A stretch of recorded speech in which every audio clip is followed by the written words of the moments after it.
प्रशांत क्षेत्र से हटेगा अमेरिका का आखिरी विमान वाहक पोत। यूएसएस अब्राहम लिंकन की जगह संभालेगा नया विमान वाहक पोत। तो ईरान पर दबाव बढ़ाने की तैयारी में वॉशिंगटन।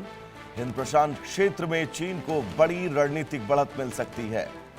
तो मध्य पूर्व में बढ़ते तनाव के बीच अमेरिका ने एक बड़ा रणनीतिक फैसला लिया है।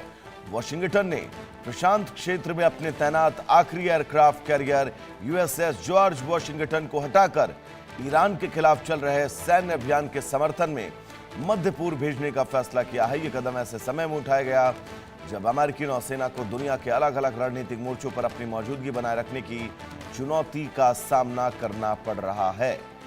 जॉर्ज वॉशिंगटन उस यूएसएस अब्राहम लिंकन की जगह लेगा जो लंबे समय से क्षेत्र में तैनात है और लगातार अभियानों के कारण उसके क्रू पर भारी मानसिक दबाव है।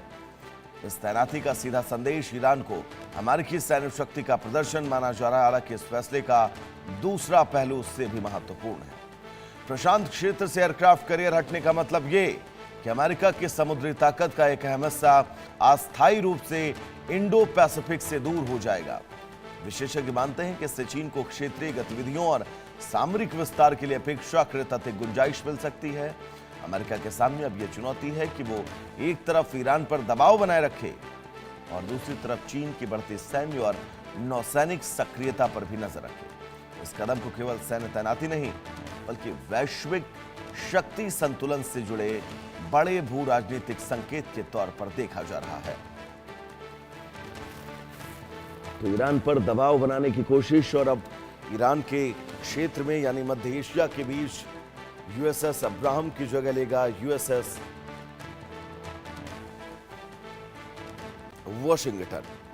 और यह बड़ा नौसैनिक बेड़ा जो ईरान मोर्चे पर तैनात होगा क्योंकि अब्राहम पिछले कई महीनों से इस मोर्चे पर तैनात है और इस मोर्चे पर इस पूरे बेड़े के अंदर मौजूद क्रू जिनका मानसिक स्थितियां असामान्य होने लगी थी, आपस में लड़ाई झगड़े की खबरें आ रही थी और इन खबरों के बीच लंबी तैनाती के बाद अब अब्राहम लिंकन के ऊपर मौजूद इस क्रू के लिए बहुत महत्वपूर्ण खबर। लेकिन हिंद प्रशांत महासागर क्षेत्र की अगर मैं आपसे बात करूं तो वहां पर से यूएसएस वॉशिंगटन का हटना अपने आप में बहुत महत्वपूर्ण है क्योंकि ये एक ऐसा मोर्चा है जहां पर अमेरिका हमेशा अपनी तैनाती रखता है, अपने सैन्य बेड़ों को मौजूद रखता है। लेकिन अब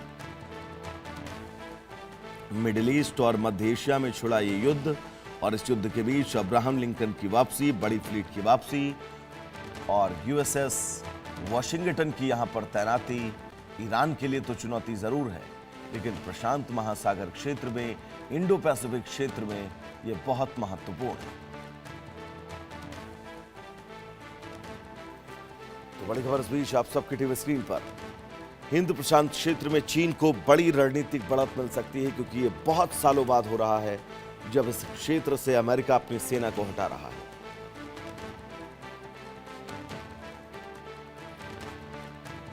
चीन इन हालातों के बीच क्या एक्शन ले सकता है, आगे कोई बड़ी गतिविधि चीन करता हुआ नजर आ सकता है, ये सब कुछ भविष्य के गर्त में है। लेकिन फिलहाल ये बहुत बड़ी खबर।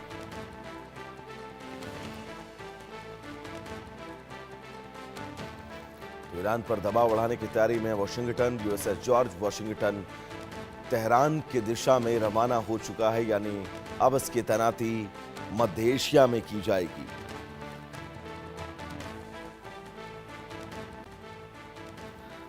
तो इतने बड़े अमेरिकी बेड़े का हिंद प्रशांत क्षेत्र से हटना यह अपने आप में बड़ी चुनौती है। मध्य पूर्व में इस यूएसएस वॉशिंगटन का पहुंचना बड़ा समुद्री बेड़ा अमेरिका का जो हिंद प्रशांत क्षेत्र में मौजूद रहता था और अमेरिका को चारों दिशाओं में मजबूत और सुरक्षित रखता था, लेकिन अब इसकी जगह बदला जाना यह अपने आप में बड़ा रणनीतिक दबाव है।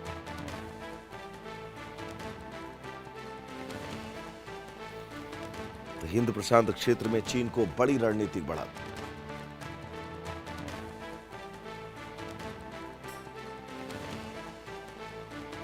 यूएसएस जॉर्ज वॉशिंगटन को मध्य पूर्व भेजा जाएगा। तैयारियां पूरी हो चुकी हैं क्योंकि यूएसएस अब्राहम लिंकन पिछले कई महीनों से मध्य पूर्व में तैनात इसकी तैनाती के बीच वो तमाम सैनिक, वो तमाम क्रू जो इस अमेरिका की ड्राइव में शामिल थे, वो काफी महीनों से मानसिक तौर पर परेशान हो रहे थे, जिसके चलते ये बड़ा कदम लिया गया है अमेरिका की तरफ से।